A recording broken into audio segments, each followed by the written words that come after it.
Welcome to another episode of the Selective podcast. I'm your host, XR Arguello.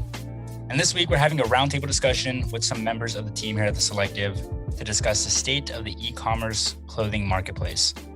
We're going to discuss how Facebook groups, Reddit, and other social media have really changed the secondhand resale landscape. Additionally, with replicas getting as good as they are, what does the future of authentication look like in the fashion industry? We're also going to get into our personal buying experiences and how the Selective fits in the marketplace. So without further notice, guys, let's get right into the show. This week we have a returning guest who was on the first episode. Corey, how are you doing today, man? I'm good. How are you guys? Doing good, man. Doing good. It's good to have you guys on, and it's going to be a fun discussion. Isaac, welcome to the show. This is your first time on. How are you doing today? Yeah, I'm doing good. Nice to be on the show. Cool, man. Great to have you. And then last but certainly not least, we have Greg. Greg, how are you doing today? Very well. Thank you. Great introduction, XR, and I'm very happy to be on this show. I was thinking maybe I'd give a little bit of a background towards what I do at the Selective here. Yeah. So I am the co-founder and manager of the Selective. So my day-to-day roles essentially, is managing the team, focusing efforts towards progression and growth for the company. And of course, fueling the passion that I think drives us all at the Selective, which is fashion. For sure, yeah. And, Greg was a big part of getting us all here today involved. So, Greg, shout out to you to compiling a good team. Isaac, if you want to give a little brief introduction of your role with the Selective. Yeah, I can definitely do that. So I've been working with the Selective for the past few months. I was doing a lot with the social media end. And then recently I've been working more on the customer end, helping people consign and helping with contracts and such. Yeah, and we can get into some of our initiatives later. There's a lot of things that we're doing at the Selective, but to kind of get into the meat and potatoes of this week's episode, guys, we kind of talked about this in the group that we have about kind of like the state of like the resale market and like how the Selective plays into that and like the business end of it as well. I think a good place to start off, though, like I kind of mentioned in my intro, was maybe how like we got involved with buying clothes online.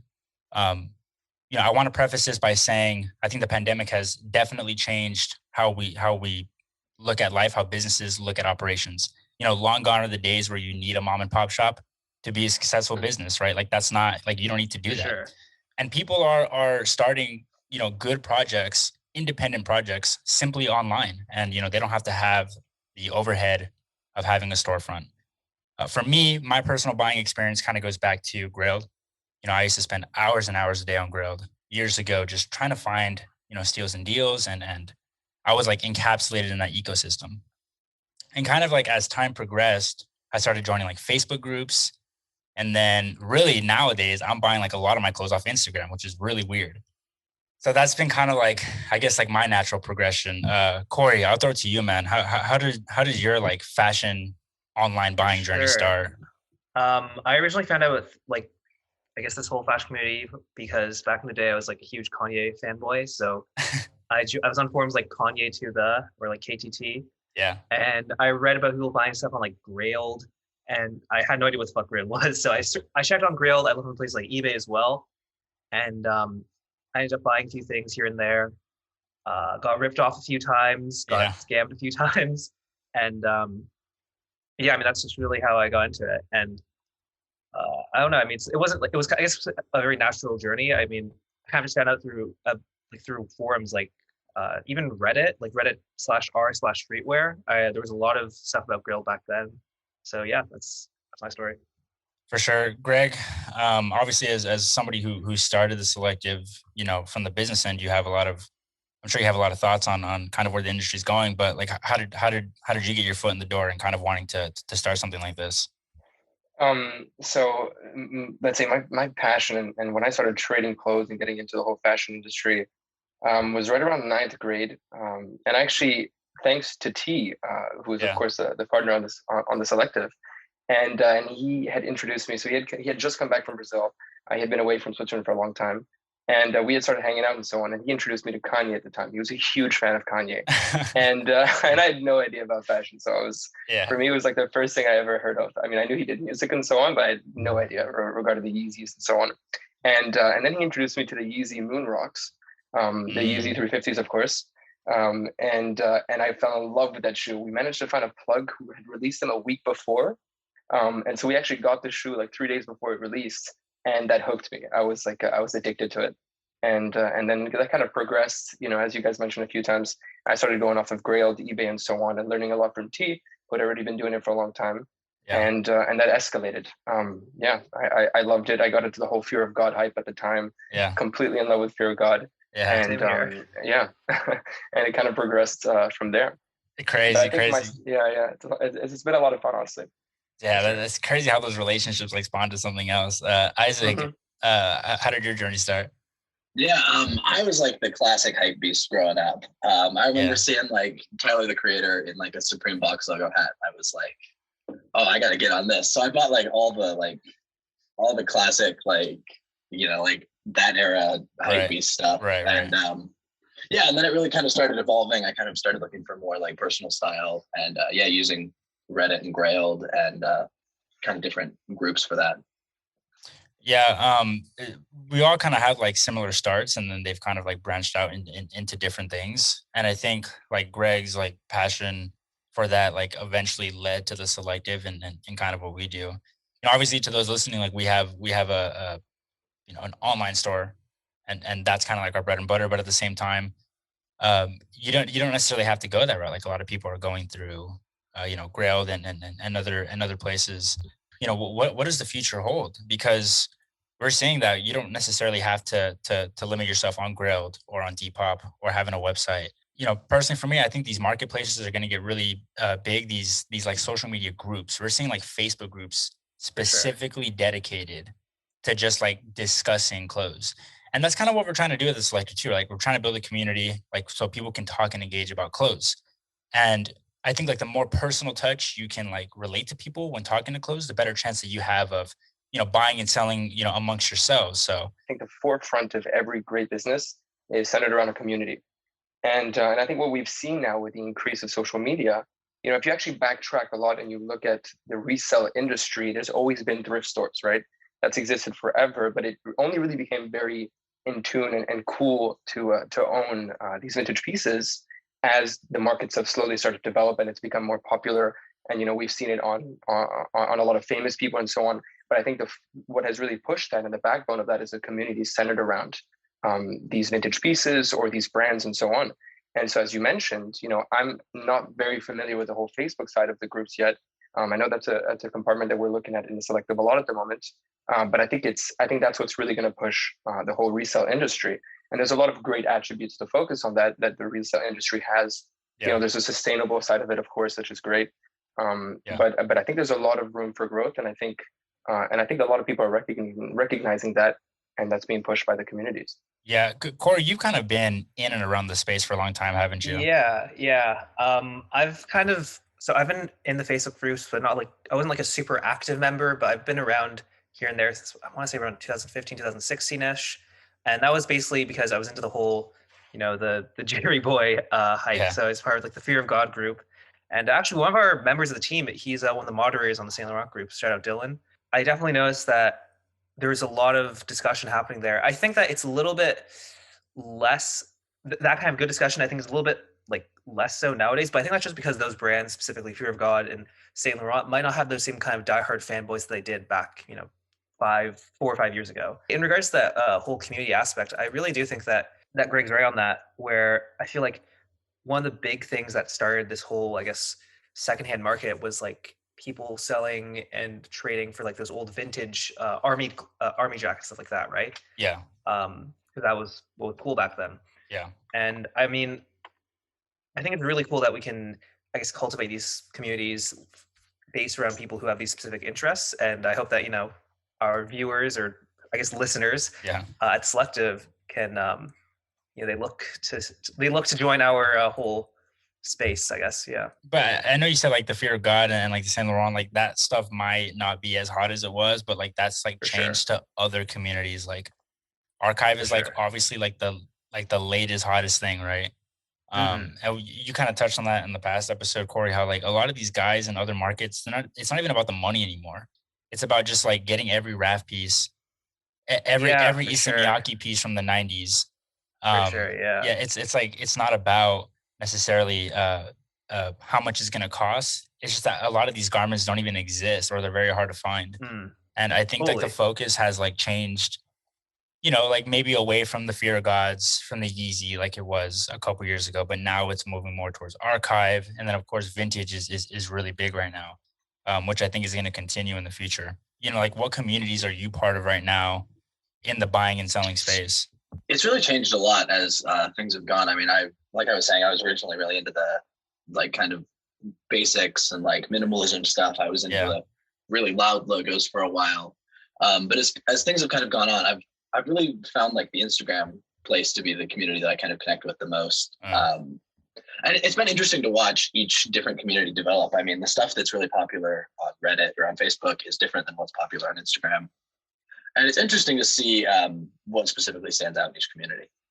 I think definitely to a certain extent. I think that also another thing is just based on how social media works, we tend to be biased and we see like what I guess we like, because that's just how they like their algorithms work, right? We see what we like. Right. It's like that whole search engine bubble or whatever.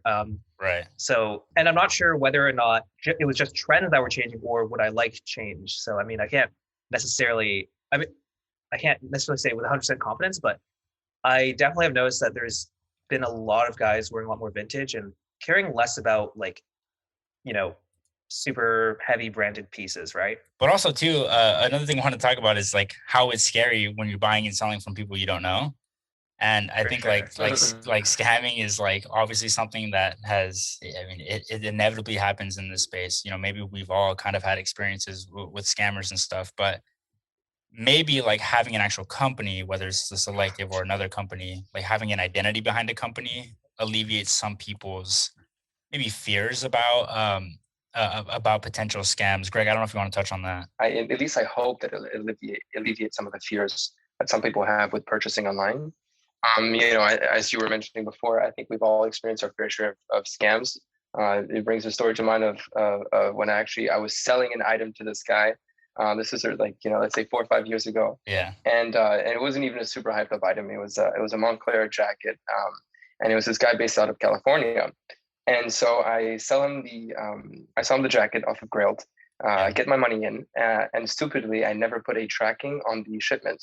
And so he received the jacket, claimed he had never received it. It was like an $800 jacket, and he got the money back. And so I was furious, of course, and I backtracked his email, managed to find his mom's yoga class. And I found I found her email, and then I messaged her saying I was going to take some sort of legal procedures against her and him. And then without any news, nothing, a week later I had gotten the money back. So that's just a little story of you have to follow through and persist, even if someone's trying to scam you. But to avoid those type of situations, that's fundamentally what we'd like to do at the Selective, right? We use our expertise to kind of be the middleman between the scammers and making sure that our clients are happy and receiving the right items, and making sure that we're a safe place, of course, for resale as well. And that was one of the big ideas that had generated around creating the Selective as well. Yeah, dude, I think that's a crazy story, dude. And I mean, like, it might not have been like the most hype jacket, but that's expensive. Yeah. Oh, definitely. It's a lot of money. Specifically, after you lose the jacket and you lose the money. It's like no. I had to fall through on that one. Yeah. The same thing actually happened to me a few years ago as well, except I didn't do the follow through because I had no information on the guy. Because I think it was through a forum actually that I was talking to the guy, and I sold it through the forum, and I had the guy got banned from the forum at least because I told the moderators, but other than that, like I didn't get my money back, and I lost the jacket too. Oh my gosh, dude. Yeah, it's such a shame. Yeah, that's a tough one. Yeah, that's a shame. I'm kind of lucky in some respects. I've never had that happen. I've had people like try to fight transactions, and luckily on Grail and on Depop, and luckily, PayPal was able to take my side and to kind of prove that. But it is scary because like when you buy something online, you don't really have a peace of mind until you get the item in hand. For sure. Right. Like you're not like satisfied until you get the item in hand. And especially for like really expensive pieces, that can be kind of scary. Corey, I was talking to you and Dylan the other day about like, I wanted this this Yeah, capital denim jacket, and I'm genuinely just like scared to like buy capital on Grailed because I don't know. And obviously, user feedback is good, and the reviews that these people have, but like I just don't know. And Mhm. Corey, you've also told me stories about like a hoodie you bought too, and it's just like, and it's just Yeah. like it's scary. I mean, there's a lot of guys who they'll do stuff like, I mean, they'll use their reputation, right? They'll have like, I don't know, 200 feedback, something like that, like 5 stars, and then they'll slip in a fake every once in a while, um, and just hope that no one catches it because they just see like, oh, okay, this guy's good feedback, like, you know, it's safe to buy. How important it is to have like that personal relationship with the people we so close to. You know what I mean? Yeah. I mean, it's really essential to know that all the things that we're selling are real. And like, there are a lot of different ways we can legit check it. I've personally found that wash tags tend to be like a really Definitely, great way to check. My experience is wash tags are like almost always like I've never seen a fake with a proper wash tag, basically. A lot of the time you can kind of tell, like based on how much they're selling it for, or like what condition it's in, or just kind of how many things they've sold it for in the past. You can kind of use that to build up, yeah, like what you said, just kind of figure out if it's real or not. Although it can also be scary because sometimes they can be selling lots of real things and one or two things that aren't. So you really just have to check everything. But like, is it scary though? Like throwing like all this investment out and not necessarily knowing? I don't know. I Is that a mean, fear? it definitely, it actually brings up what you guys were mentioning a minute ago, which is, you can have these guys who build up great reputations on Grailed and different platforms. And every now and then there'll be a fake item that slips up. The question that comes to my mind is, was it intentional or was it, or did it That's just also happen true, yeah. because all of a sudden they didn't realize or didn't actually check the item itself. So at the Selective, maybe I'll run through the rigorous process we have. What we usually do is that we have every individual who checks our items has a partner associated to them. So there's always two people literally checking an item. And then if there's any concern from either one of them, there's a third party who comes in and that's involved immediately. So that's how we try and bypass it as much as possible. And of course, as you said before, there's different things that can build up references. So if we've been dealing with a specific seller for a long time, or we have a close relationship with them, we'll nonetheless always go through the rigorous process. But it does help, of course, to have people that you work with more often. But it is scary fundamentally, as you said. A big part of our investment towards the Selective was, of course, the inventory to make sure that there's a lot of attraction towards the website and towards our items. And fundamentally, if there's one item that slips up or there's one thing that's not authentic, then that could really hurt our reputation.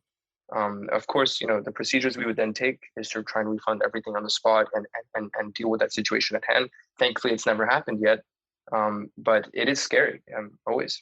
Yeah, Corey, you kind of had a little bit of experience with maybe not necessarily the overseas market, but you're in a lot of like group chats and you're in a lot of For sure, yeah. like communities with people like legit checking things. So you've kind of been around that for a long time. Like, what are some things that you see, particularly like in the overseas markets, when it comes to like when it comes to like bootlegs or replicas? So, I mean, I'm a Chinese person myself, so I can read a decent amount of Mandarin, and I have some friends in China who kind of know like what's good with like fake stuff like that. And basically, my understanding is that there are a lot of like essentially these fakes in China that are like visually like one to one, so to speak, but you can kind of tell that they're fake once you actually have them in hand because the materials aren't as good, or just stuff like that, right?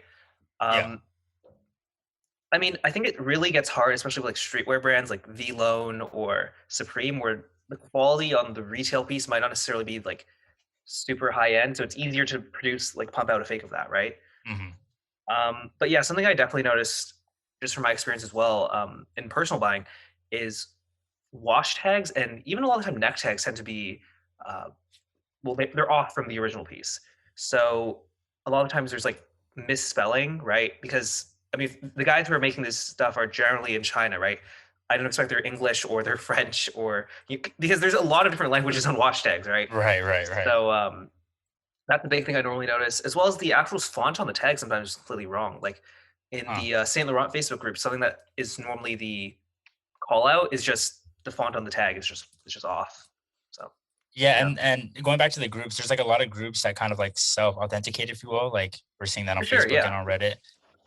yeah, And I think that's a healthy part of the community is that like people help each other like legit check things. Obviously, like that comes with its limitations. Like that might not always be accurate. for But sure. I think like moving towards that space where people are more like in groups and can like talk about particular items and like spot fakes is going to be more important as like this business progresses. Because like we said, like mom and pop shops just probably aren't gonna be a thing. And really, Totally agree. unless you're like in New York, London, Hmm.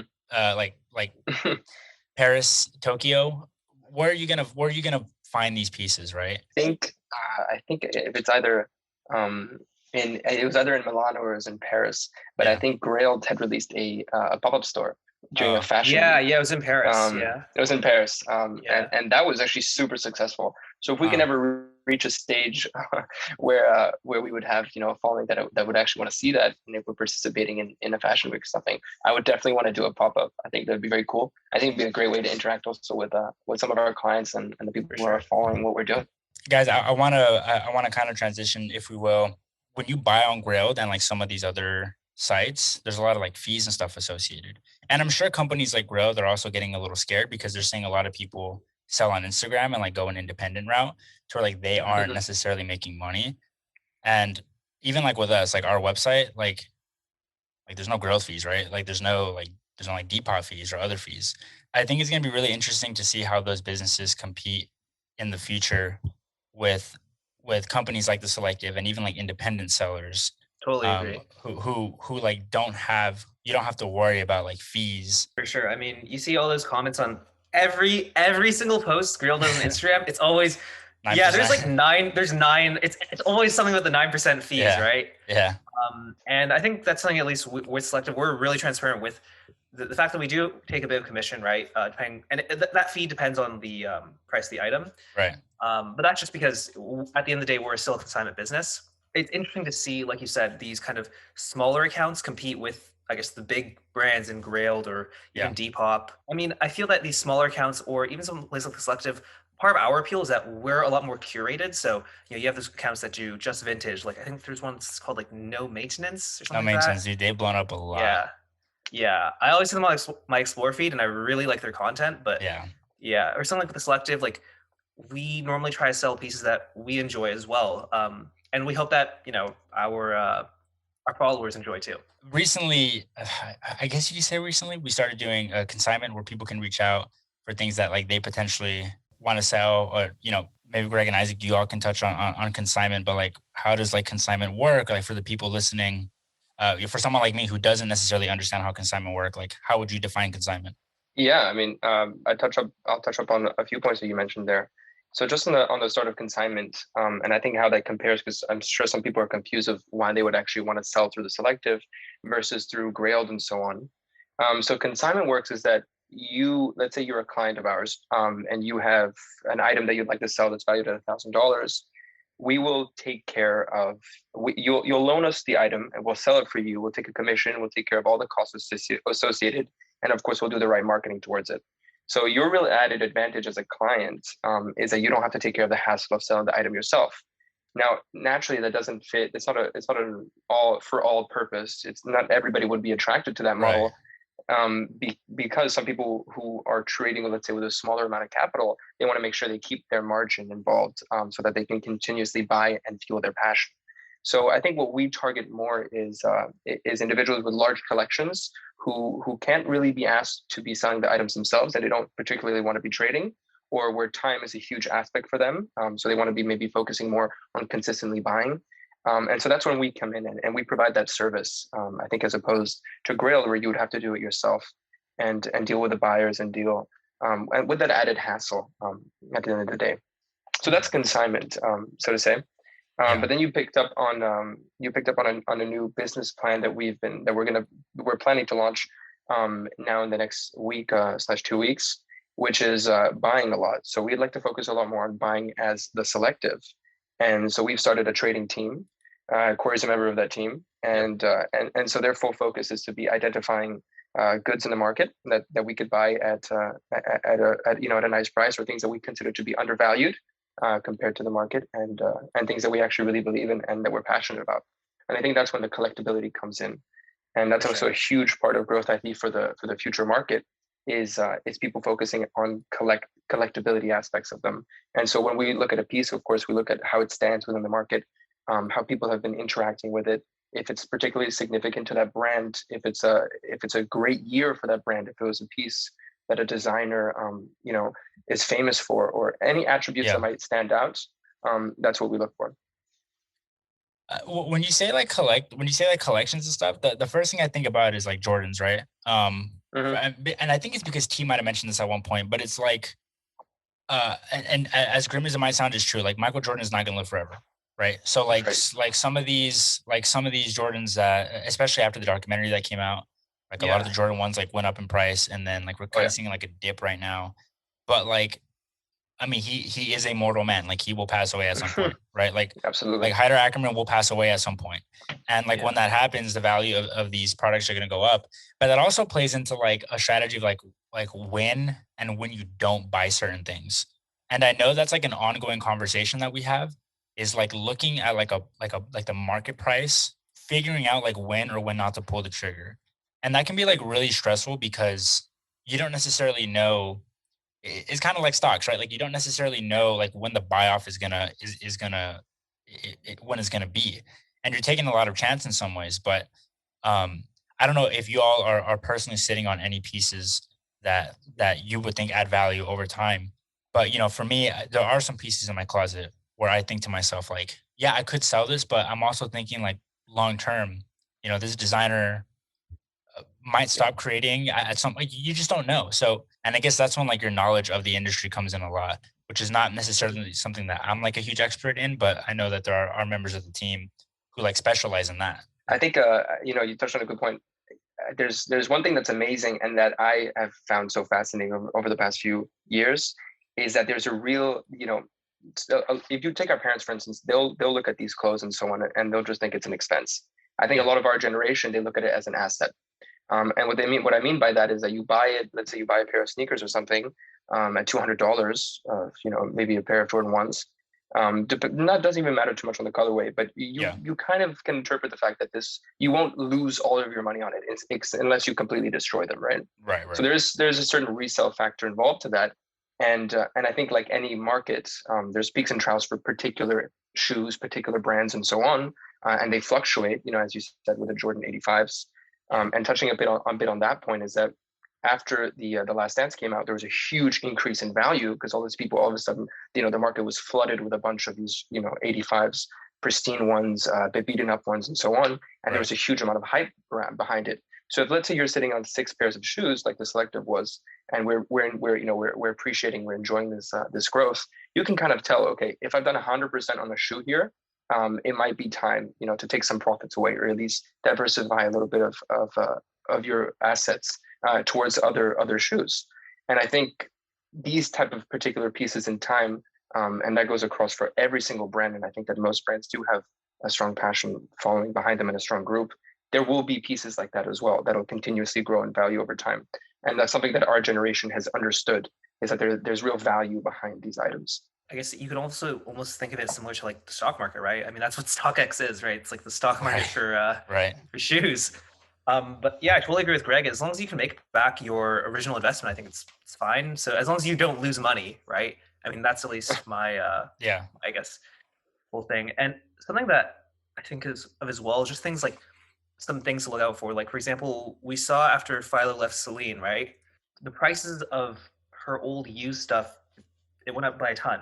Yeah. And I think that this is kind of going to be the same thing. Whenever there's like these kind of designers who have a cult following, or even people like Michael Jordan, right? It's like there's a reason why the Jordans that people love are from when he was still playing and winning versus, no one really wants the Jordan 35s or whatever. Right, exactly. So that's just something to look at. Or same thing like in the fashion industry, like with Helmut Lang. Most people want the original Helmut Lang. Same with the number 9. They want the Takahiro Miyashita stuff, like before he left the brand. Right. So that's, I think, definitely something to look out for. I mean, of course, you can't necessarily foresee someone leaving the brand, but let's say, a few years ago, you hear Hedi Slimal wants to leave. Well, I just watched that I did like the English for I the just first I name. mean, that's good. Yeah. As an American, I couldn't do better. Yeah. Anyways, with like Eddie Simon, like the when you heard that like he was going to go and leave Saint Laurent, right? Yeah. I think for a lot of people, maybe they sat on some of the stuff that they bought, or they might have gone to the outlets and bought some of the heady era stuff to sit on, right? And I think that's definitely something to always look for. Right. Whenever you can look for opportunity, I guess that'd be my advice for any listeners looking for potential ways to make a bit of money off their clothing. Touching on what Greg said too is that like I'm lucky, like my parents are into clothes, right? But their style is a little different than obviously a lot different than mine. I mean, but they're into clothes, so they get it. But I do have a lot of friends, and maybe some of our viewers listening too, who are like, it's kind of harder to explain to other generations that clothing is like looking at it more as an investment rather than like functionality. And Sure. and like Greg said, like that's a culture shift that's taking place right now that all four of us right now are witnessing, right? Like we we have our parents and our grandparents who may not have the same appreciation for garments that we do, and see the potential for a return on an investment, if you will. And I think it's just crazy to me how fashion has kind of turned that way from like functionality to more so of collecting and brand identity too.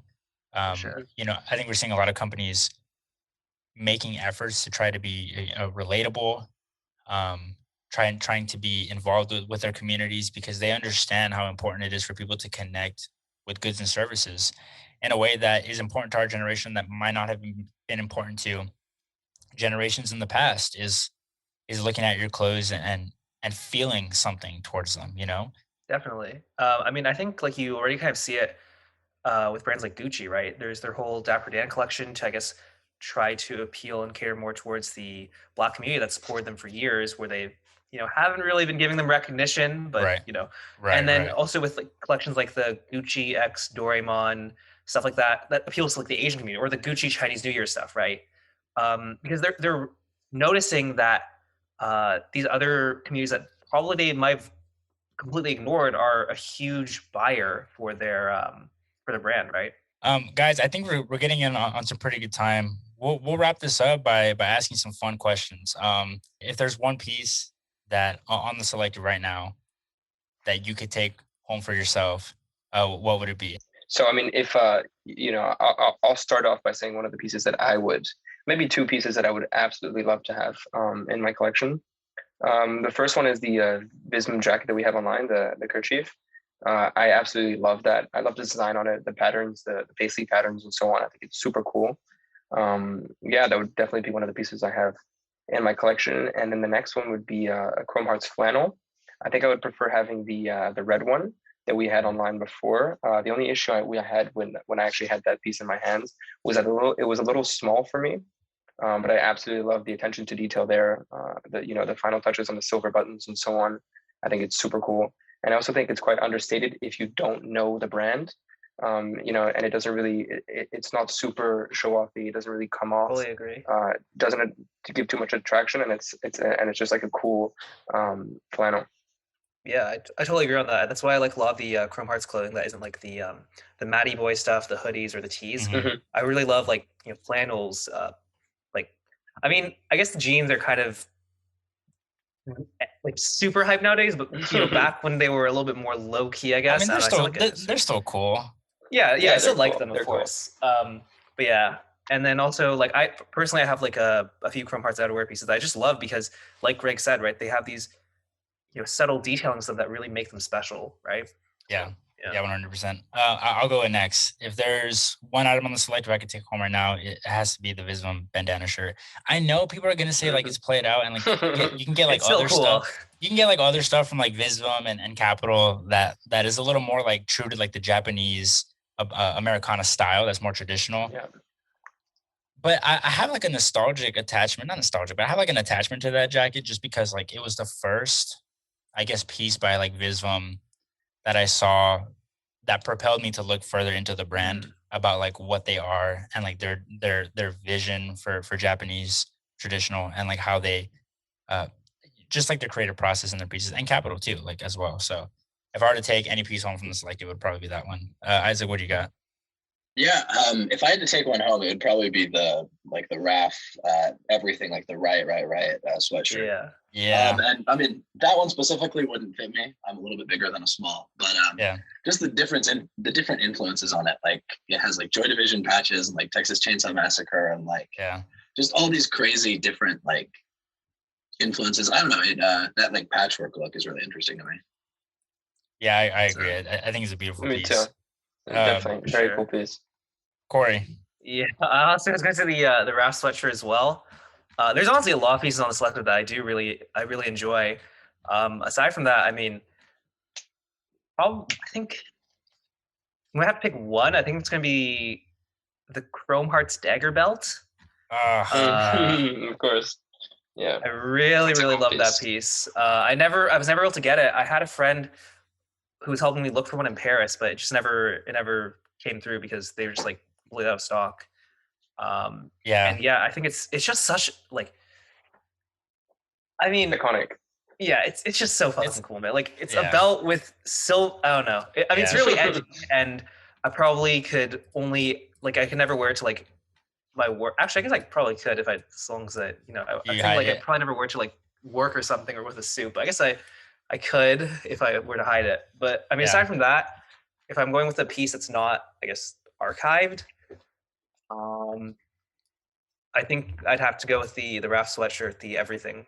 Yeah. I mean, I really do love like any of those patched RAF sweaters. There's just something about them that I think is just so awesome.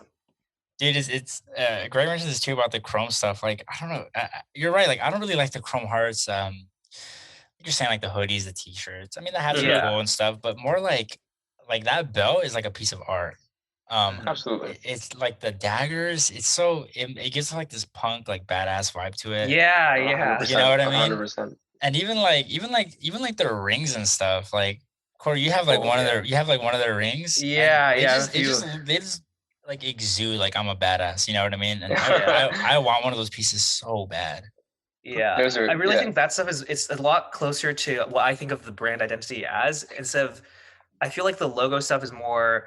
I feel like such an elitist saying it, but I feel it's more like the normal customer buying it, like just for like the guys who just want to get like a cool $200 t-shirt because it has chrome hearts on it.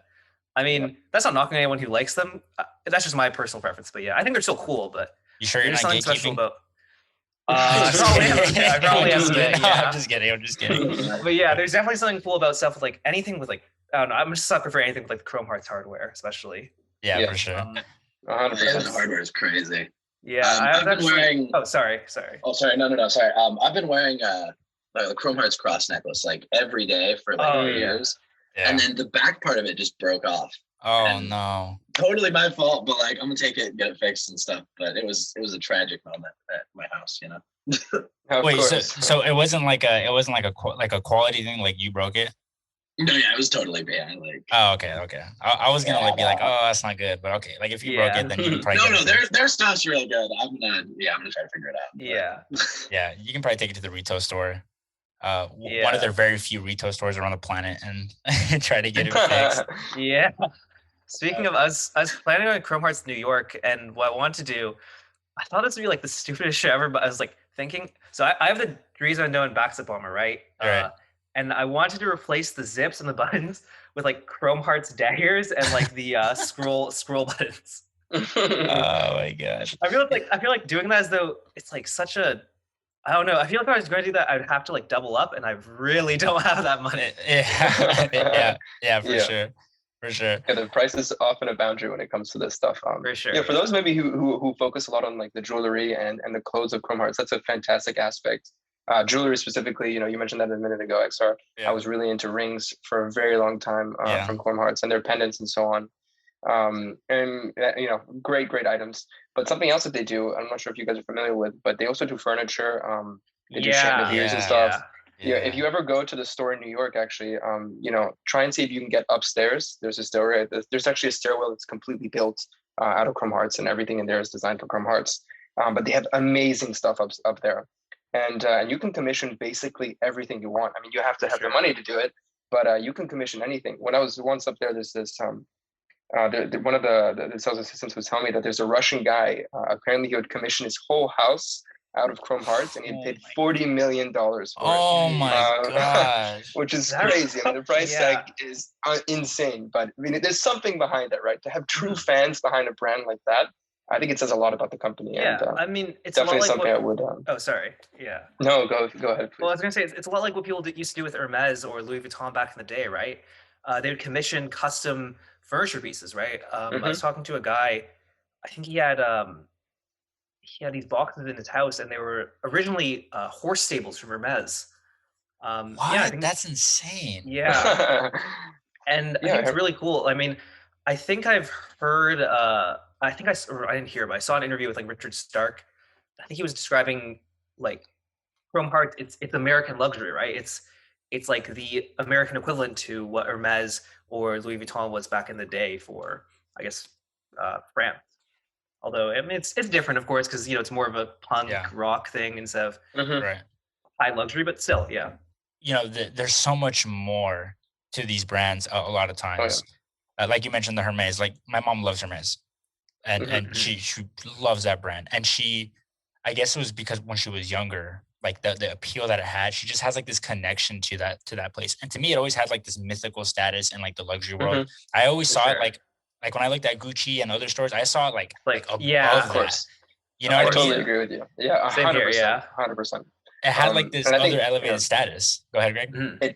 It does, and I think that anybody who really knows the fashion industry would 100% agree with that point. For sure.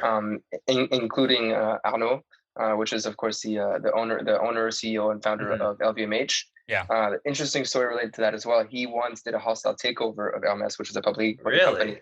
Oh, really? And then he got caught by the French officials. Because there's some sort of illegal aspect of hostile takeover of Hermes, and I can't remember. He had to pay maybe like $800 million or $1 billion in fines, but he did profit $3 billion off of just that one trade, which I think happened over a year.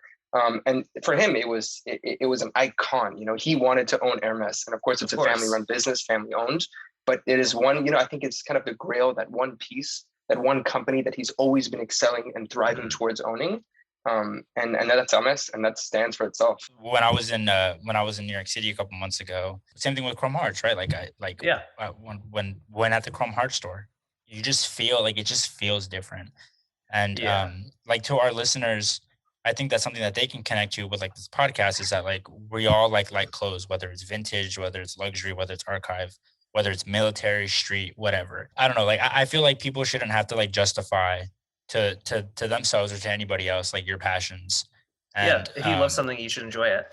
Exactly. Absolutely. And I think clothing is a big part of that. And I think that's kind of like what we're trying to propel at the Selective too, is we buy and sell clothes, but at the same time, like we want to just like have a discussion about these brands and like what these brands mean to us and mean to other people. So closing out by saying, thanks for coming on the show. To all of our listeners, thank you for listening. Final thoughts, anything y'all would like to plug? Greg, want to go first? Well, I wanted to thank you, XR. This podcast wouldn't be possible without you, and I think it shows that you're an amazing host for this initiative and this part of the company. I'm super happy and excited to see what holds in the future. So thank you to you, and thank you to all our followers who are tuning in. Stay tuning in, because I think there's a lot more coming, and there's going to be some great content moving forward, even some video featured content as well in the future. Yeah. And thank you for having me. Yeah, definitely. Isaac, thank you for coming on, man. Anything you want to plug? No, just thank you for letting me come on thanks for having me on the podcast. For sure. Corey, second time on, you're like a veteran, dude. Anything you want to plug? Yeah, I guess so. I guess just want to echo the same words as Greg and Isaac. Thanks for having me on. I really appreciate it. Always nice to come on, give my thoughts or whatever. One thing, actually, I do have a small plug. Selective Discord might be coming soon for our whole community, so nice. Stay tuned on that. Nice. Selective Discord may be coming. Obviously, we're always looking at new ways to interact with the audience as well. Guys, thank you for listening to the podcast. I appreciate it. Thank you to the guests for coming on. As always, keep it locked in with the Selective. I'll plug the Instagram and the website all in the description. And until then, I will see you all next week.